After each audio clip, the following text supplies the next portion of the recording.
नमस्कार, आपका बहुत बहुत स्वागत है। रन एस्ट्रोलॉजी के सीरीज में हम अभी तक राशियों के बारे में ही चर्चा कर रहे थे और उन राशि की स्वभाव के बारे में और आगे जानकारी इस वीडियो में आपको देने वाला हूँ। आज हम राशियों के 3 जो गुण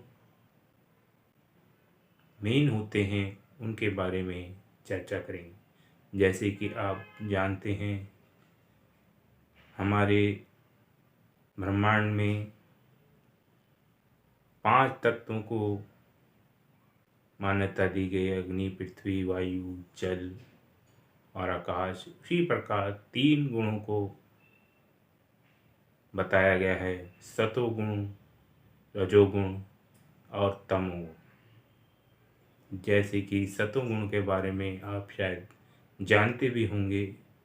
इसको आप संत व्यक्ति से जोड़कर देख सकते हैं, यानी कि ऐसे व्यक्ति जो दूसरे के भला चाहते हों, सत्य पे स्थिर रहते हों, नैतिकता हो जिनके अंदर, स्वच्छता का ध्यान रखते हों, यानी कि साधु संत की तरह सज्जन व्यक्ति की कल्पना आप इस गुण से कर सकते हैं।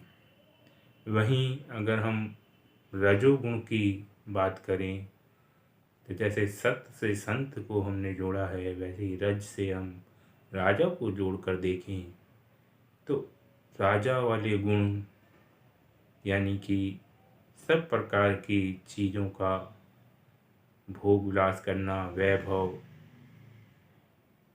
प्रसिद्धि के साथ साथ लोगों का भी ख्याल रखना, वो राजस गुण के अंदर आता है। यानी कि अपनी उन्नति के साथ साथ लोगों का भी ख्याल करता है, राजा प्रजा का भी ख्याल करता है। इस टाइप की पर्सनैलिटी को आप रजोगुण से जोड़कर देख सकते हैं। उसी प्रकार तमस गुण इन तीनों गुणों में सबसे निचली श्रेणी का आता है। अब आप समझ ही गए होंगे, एक को मैंने संत से जोड़ा, दूसरे को राजा से जोड़ा, तो अब कौन बचता है? तो इस कैटेगरी में तमस प्रवृत्ति के लोग, क्रोधी, कामी, लड़ाई झगड़े में लिप्त रहने, मोह माया में लिप्त रहने वाले, अपना पराया करने वाले, दुष्ट प्रवृत्ति के भी हो सकते हैं। और खान पान में भी अशुद्धता, कपड़े स्वच्छता में भी असभ्यता, इस टाइप से तमस यानी कि निचले कर्म के गुण आप इससे जोड़कर दे सकते हैं। तो इसके आधार पे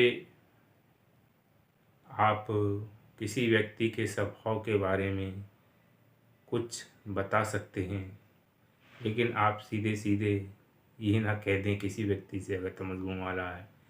आप कह सकते हैं काम आपको क्रोधी हो सकते हैं, मोह हो सकता है, लोभी हो सकते हैं, लेकिन बहुत ज़्यादा नेगेटिव नहीं बोलें, क्योंकि उसके आसपास के वातावरण, उसकी परवरिश पे भी बहुत कुछ डिपेंड करता है। लेकिन कुछ ना कुछ गुण उसमें अवश्य होंगे। इस प्रकार से आप राशियों के गुणों के आधार पे भी किसी की स्वभाव के बारे में बता सकते हैं।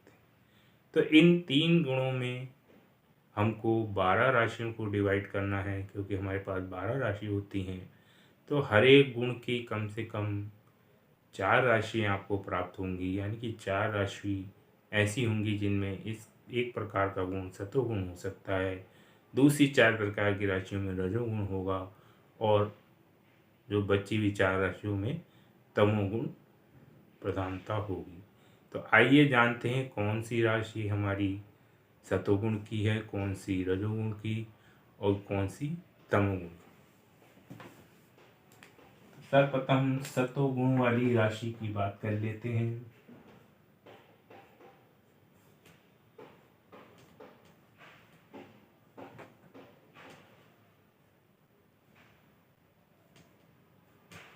अब यहाँ मैंने राशि इसीलिए लिख दिया है क्योंकि ग्रह और राशि में अंतर है, कहीं आप कंफ्यूज ना हो जाएं। क्योंकि कई बार राशि सतोगुण हो सकते हैं, लेकिन उन राशियों के स्वामी रजोगुण वाले हो सकते हैं या तमोगुण वाले होते हैं। तो हमको केवल ध्यान राशि पे देना है, ना कि उसके ग्रहों पे। जब ग्रहों की बात आएगी तो ग्रहों के बारे में बताएंगे, कौन सा ग्रह सतोगुण वाला है, कौन सा रजोगुण, कौन सा है तमोगुण वाला। तो राशि और ग्रहों में आप गोलमेल ना कीजिएगा। अगर आप पहले से ही थोड़ा जानते हो, कहीं आप ग्रह के बारे में जानते हो और आप इससे कोरिलेट करें तो वो गलत हो सकता है। तो यहाँ पर आप केवल राशि पे ही फोकस करिएगा कि कौन सी राशि सतोगुण वाली है। तो सतोगुण वाली राशि हमारी एक कर्क राशि होती है, दूसरी हमारी सिंह राशि है, तीसरी हमारी धनु राशि है, चौथी हमारी मीन राशि। यानी कि एक सूर्य की, एक चंद्रमा की और दो बृहस्पति की। यानी कि सूर्य चंद्रमा बृहस्पति की राशि, ना कि सूर्य चंद्रमा बृहस्पति की बात कर रहा हूँ, ग्रह की बात नहीं कर रहा हूँ, उनकी राशियों के बारे में बात कर रहा हूँ। तो 4, 5, 9, 12 राशि में सतोगुण पाया जाता है। अब रजोगुण की बात कर लेते हैं।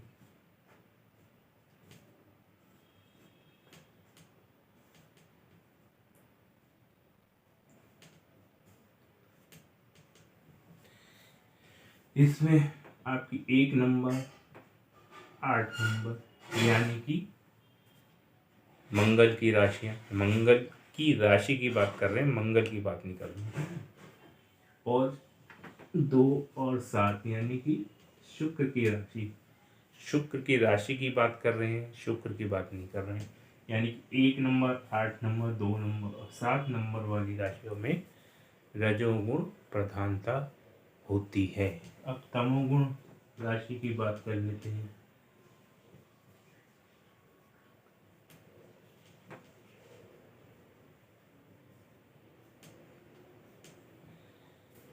तमोगुण में बुध की राशि आएगी और शनि की राशि आएगी। यानी कि 3, 6, 10, 11, 2 बुध की, 2 शनि की। ग्रह की बात नहीं करें, फिर मैं राशि की बात कर रहा हूँ। ये तमोगुण वाली होती हैं। तो इस प्रकार आपने जाना कि कौन सी राशि हमारी सतोगुण, कौन सी तमोगुण, कौन सी रजोगुण होती हैं। तो इस वीडियो में इतना ही। अगले वीडियो में और जानकारी राशि संबंधित लेके आऊँगा। तब तक के लिए आपसे विदा चाहता हूँ। धन्यवाद।